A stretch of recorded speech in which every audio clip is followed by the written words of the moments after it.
Hello!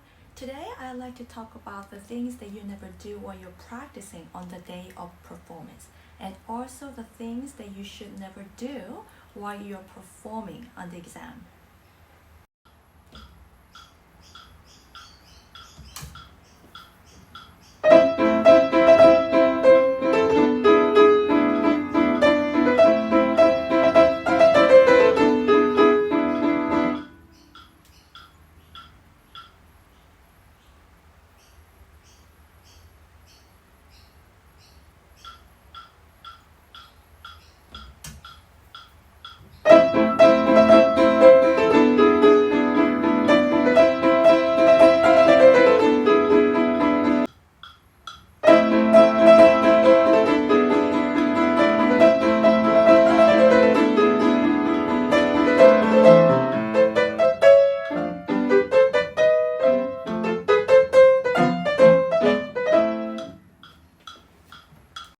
So when you're nervous, usually students always want to rush.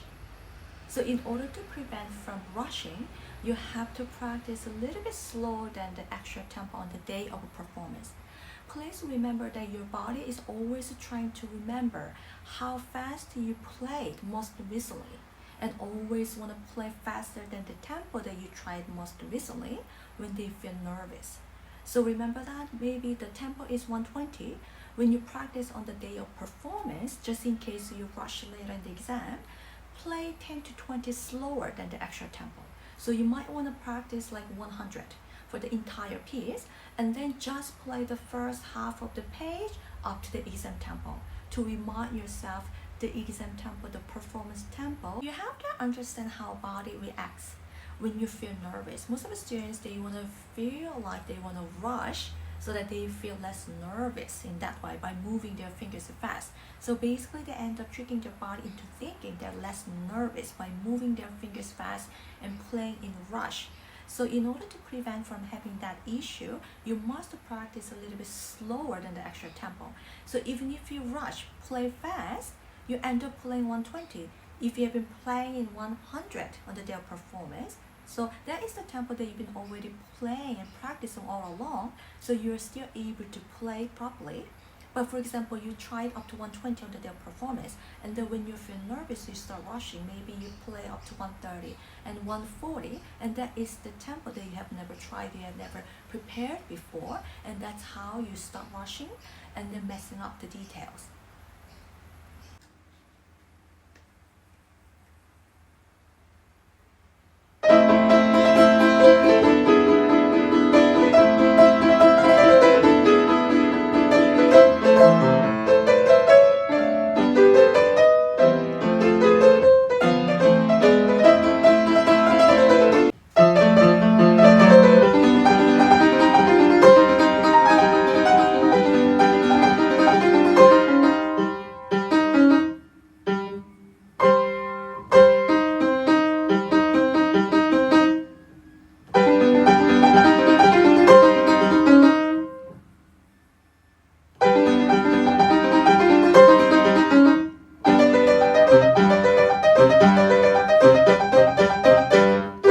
So most of the students, they play for the exam, they usually play multiple movements, multiple pieces, contrasting pieces, which means that each piece will might have different tempo. And so without counting, without preparing the tempo before start is very risky. So make sure before you start each piece you take your time to count the tempo in your head, and also try to sing the first phrase, at least first phrase in your head before start. So it gives you time to get into the zone, the different style of the piece, and then you're able to remember the tempo that you start with. so that you don't end up starting the list A with the list B tempo, or list B with the list C tempo. You see what I mean? Because most of the students, they play contrasting pieces, multiple pieces, not just one piece, so they usually get mixed up with the tempo. Yeah, because every pieces will have different tempo most of the time. Yeah, so remember that you count the tempo and then feel the tempo in your head. Maybe you can do a little bit of tapping. Yeah, right, that's okay. All right, try to sing the phrase in your head.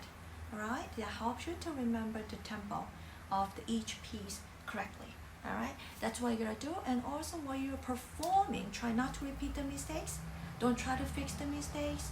Don't repeat, don't go back anywhere, just move forward. So for example, you had a problem with that phrase, just jump up to the next phrase. All right, so try to do as soon as possible without pausing, without stopping. So that's very, very important that students need to remember.